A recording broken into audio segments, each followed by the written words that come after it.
మీరు డైరెక్ట్ గా జగన్మోహన్ రెడ్డి సఖ్యమని కాబట్టి మీరు తప్పకుండా ఈ విషయం చేరవేస్తారని నేనైతే కోరుకుంటూ, అదేగా ఇప్పుడు వచ్చిన పట్ట పాస్బుక్ల పైన చేసి మా రైతు బొమ్మలు ఉండాలి మేడం. ఎందుకంటే ముఖ్యమంత్రి బొమ్మ కూడదని నేను మరీ చెప్తున్నాను. మీరేమనుకో, ఎందుకంటే మా అబ్బగారి తరపు నుండో మీరు డైరెక్ట్ గా జగన్మోహన్ రెడ్డి సఖ్యమని కాబట్టి మీరు తప్పకుండా ఈ విషయం చేరవేస్తారని నేనైతే కోరుకుంటూ, అదేగా ఇప్పుడు వచ్చిన పట్ట పాస్బుక్ల పైన చేసి మా రైతు బొమ్మలు ఉండాలి మేడం. ఎందుకంటే ముఖ్యమంత్రి బొమ్మ కూడదని నేను మరీ చెప్తున్నాను. మీరేమనుకో, ఎందుకంటే మా అబ్బగారి తరపు నుండో 30 రూపాయలు 25 రూపాయలు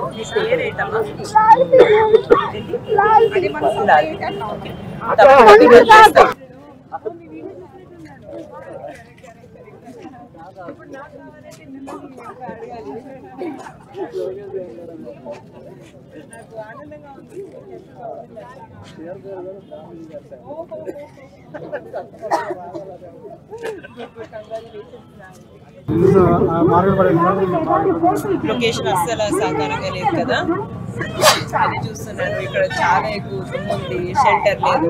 మీరు రోజంతా చేస్తున్నారా ఇక్కడ? Okay okay. పొద్దున్న చేయాలంటే వేడి మరి ఎక్కువ కదా,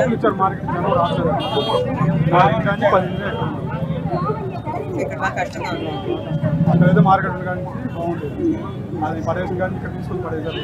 ధరలు ఎలా ఉన్నాయి కస్టమర్లు?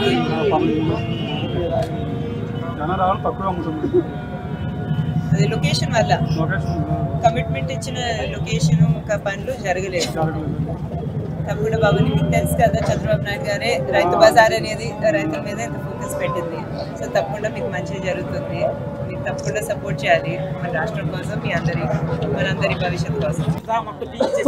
మొత్తం లేపేసి పునాలు లేపేసేసారు, మొత్తం లేపేశారు, మొత్తం లేపేసేసి పార్క్ కింద వచ్చేసారు. మొత్తం ఏదో పార్కింగ్ లేదు, మున్సిపాలిటీ అది ఇది అని చెప్పేసి నాన్న మాట్లాడారు.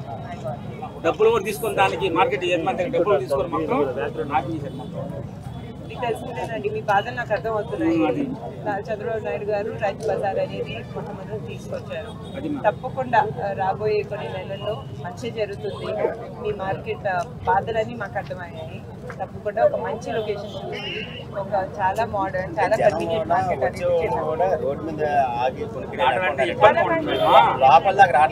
మెయిన్ రోడ్ మీద టౌన్ లో రావాలంటే బైక్ల మీద ఈ టర్నింగ్ యాక్సిడెంట్ మహా వేగం అయిపోయింది మనం ఇక్కడ.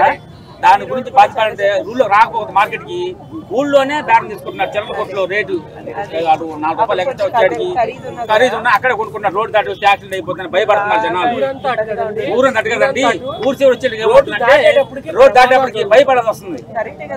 బళ్ళు యాక్సిడెంట్ అవడము, ఏదో క్యాన్సర్ లేకపోవడం, కొంచెం ఏదో ట్రాఫిక్ నిబంధన లేకపోవడము, దాని వల్ల కొంచెం బాగా ఇబ్బంది అవుతుంది మేడం. లేదు, ఇక్కడ ఉన్న వాళ్ళందరికంటే ఎక్కువ పాపం చేసిన నేను. ఎందుకంటే చెప్తాను, 2019లో ఈ దరిద్రుడికి పనిచేసాం, జలగన్నకి పనిచేసాం. ఎందుకు పనిచేసామంటే అమ్మా, రాజశేఖర రెడ్డి గారు 2 మంచి పనులు చేశారు. అటువంటి ఆయన కొడుకు కాబట్టి ఇతను కూడా రజనీకాంత్, మీ తాతయ్య నందమూరి తారక రామారావు ఉన్నారు కదా, వాళ్ళకంటే పెద్ద నటుడు. ఆ నటను చూసి మేము నిజం అనుకొని మోసపోయి ఆ దుర్మార్గుడిని గెలిపించిన పాపం, అందులో పాపం నాకు ఉంది. అయితేనమ్మా, నేను ఇంకా ఎందుకు పాపాత్ముడు నేను చెబుతున్నానంటే, ఈ దేశ చరిత్రలో కూడా ఎవరూ చేసుకోలేనంత పాపం చేశాను. అరగుండు ఒక మీసం తీయించుకున్నాను, నా కోసం కదా, నాకు 1 రూపాయి కోసం కాదు, నా ఇంటి కోసం. నాకు ఒక 20,000 అద్దెలు వస్తాయి, నాకు హ్యాపీగా జరిగింది.